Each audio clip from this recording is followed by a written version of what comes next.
दोस्तों, एनटीपीसी का Q1 result finally आ गया है। प्रॉफिट भी बढ़ा है, रेवेन्यू भी इम्प्रूव हुआ है, लेकिन क्या ये रिजल्ट स्टॉक को नए हाईज तक ले जाएगा या फिर मार्केट बोलेगा रिजल्ट अच्छा था लेकिन एक्सपेक्टेशन और ज़्यादा थी। आज हम नंबर के साथ साथ कंप्लीट एनालिसिस करेंगे।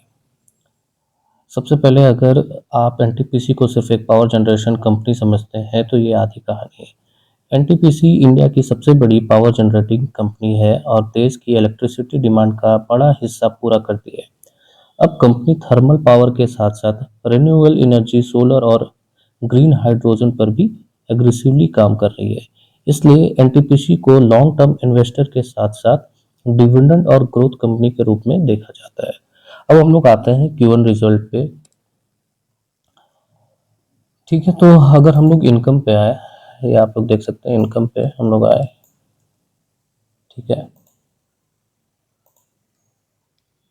अगर हम लोग इनकम पे आए, ठीक है,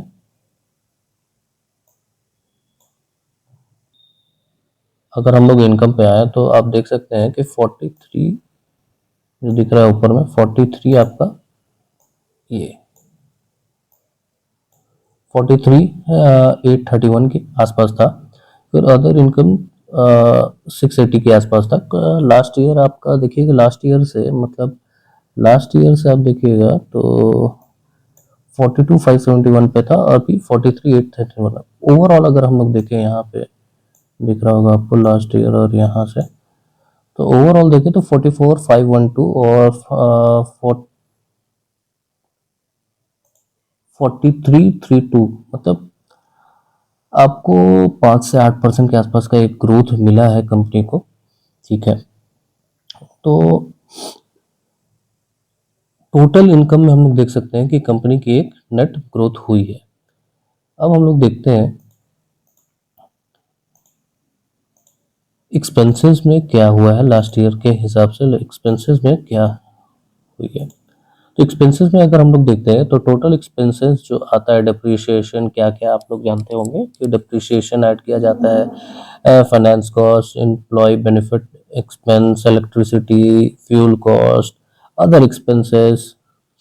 ठीक है, तो पिछले साल आप देखते हैं एक्सपेंस में, पिछले साल 38,996 इसी क्वार्टर में ज़्यादा खर्च हुई थी और इस क्वार्टर में पिछले साल के मुताबिक इस क्वार्टर में आपका कम खर्च हुई। तो एक्सपेंस के मामले में हमारा खर्च कम हुई है पिछले क्वार्टर के हिसाब से इस क्वार्टर में। ठीक है, और अगर हम लोग पिछले क्वार्टर मतलब लास्ट मार्च का अगर हम लोग देखें, जनवरी फरवरी मार्च, उससे अगर कंपेयर करें तो उससे भी हमारा एक्सपेंस कम है। ठीक है, तो इससे आपको दिख रहा होगा कि जो हमारा प्रॉफिट बिफोर मतलब प्रॉफिट बिफोर टैक्सेस जो है वो उसमें भी बढ़ोतरी हुई है। क्यों ही है? क्योंकि आपका एक्सपेंस हमारा एक्सपेंस पे जो हमारा खर्चा है, टीपीसी का जो खर्चा है वो कम हुई है, तो ये डिफरेंस आता है। ठीक है, और अगर आप चेक कीजिएगा तो लगभग आप इनकम में चेक कीजिएगा तो 44,512, इससे मतलब अराउंड आप देखिएगा तो 410 400 के आसपास, 400 करोड़ के आसपास एक इनकम पिछले क्वार्टर से इस क्वार्टर में अच्छा हुई है। लेकिन अगर एक्सपेंस ज़्यादा हो जाता तो हमारा ये प्रॉफिट मार्जिन कम हो जाता। ठीक है, अब टैक्सेस में अगर हम लोग टोटल टैक्सेस देखें,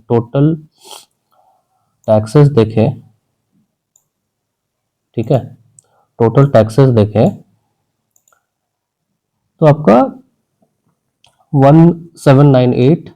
ठीक है, पिछला बार हम लोग जो क्रेडिट होता है 8737 के आसपास था, तो उसमें देखिए कि हमारा इस बार गया है और पिछला बार आया था। तो ठीक है, तो इसलिए हम लोग का जो प्रॉफिट था पिछला बार, पिछला क्वार्टर में हमारा ज़्यादा था। ठीक है, और इस बार कम हो गया। तो ये चीज़ उतनी फैक्टर नहीं रखती है, वो हर साल का ये इस समय में देखिएगा तो एक हम लोग का क्रेडिट होता है, एनटीपीसी का क्रेडिट होता है। ठीक है, तो अगर आप इनकम देखिए, एक्सपेंस देखिए, इनकम भी ग्रो हुई है पिछला क्वार्टर के हिसाब से, लास्ट ईयर के हिसाब से भी, और एक्सपेंस में भी कम हुई है।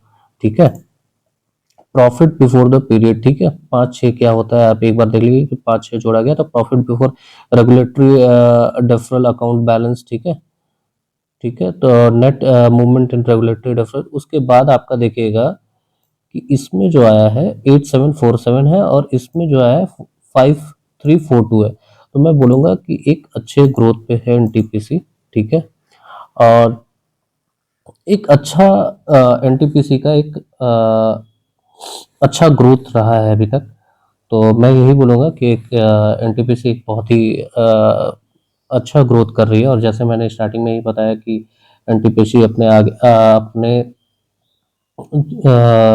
पावर जो है वो सिर्फ थर्मल पावर पे डिपेंड नहीं कर रही है, वो आपका अब ग्रीन एनर्जी, सोलर एनर्जी में भी एक्सपैंड कर रही है। तो अब एक इम्पॉर्टेंट इन्वेस्टिंग लेसन मैं देना चाहता हूँ इससे, बहुत सारे नए इन्वेस्टर सिर्फ नेट प्रॉफिट देखकर स्टॉक खरीद लेते हैं, ठीक है, नेट प्रॉफिट देख के आपका स्टॉक खरीद लेते हैं, लेकिन प्रोफेशनल इन्वेस्टर 5 चीजें देखते हैं। रेवेन्यू ग्रोथ क्या रहा है कंपनी का, ठीक है, रेवेन्यू ग्रोथ क्या रहा है, ठीक है, ऑपरेटिंग मार्जिन क्या रहा है, ठीक है, नेट प्रॉफिट क्या रहा है, ठीक है, तो आप सारे चीज, नेट प्रॉफिट, ईपीएस क्या रहा है, फ्यूचर गाइडेंस क्या है, और सबसे इंपॉर्टेंट स्टॉक रिजल्ट का हिसाब से नहीं, एक्सपेक्टेशन के हिसाब से मूव करता है। अगर मार्केट को 15% प्रॉफिट ग्रोथ की एक्सपेक्टेशन थी और कंपनी सिर्फ 12% ग्रोथ लाई तो स्टॉक गिर भी सकता है, इसलिए रिजल्ट के साथ साथ मैनेजमेंट कमेंट्री भी बहुत इंपॉर्टेंट होती है। तो ओवरऑल देखा जाए तो देखिए ये जो 5 टर्म्स है वो इम्पोर्टेंट है एज ए इन्वेस्टर, और जो ओवरऑल देखा जाए तो एनटीपीसी का Q1 रिजल्ट पॉजिटिव नजर आ रहा है, रेवेन्यू ग्रोथ है, प्रॉफिट में ग्रोथ है और ईपीएस भी इम्प्रूव हुआ है, ठीक है। अब देखना होगा कि मार्केट इस रिजल्ट को कितना पॉजिटिवली लेता है और मैनेजमेंट फ्यूचर क्वार्टर के लिए क्या गाइडेंस देती है। आपका क्या मानना है, क्या एनटीपीसी 4000 के ऊपर जाएगा या नहीं, यहाँ से प्रॉफिट बुकिंग होगी, कमेंट करके अपनी ओपिनियन जरूर बताएं। और अगर आपको स्टॉक मार्केट Q1 रिजल्ट और फाइनेंशियल एजुकेशन से रिलेटेड जेन्युइन कंटेंट चाहिए तो फिनफ्लो एम को सब्सक्राइब करना मत भूलिए। मिलते हैं नेक्स्ट एनालिसिस वीडियो में।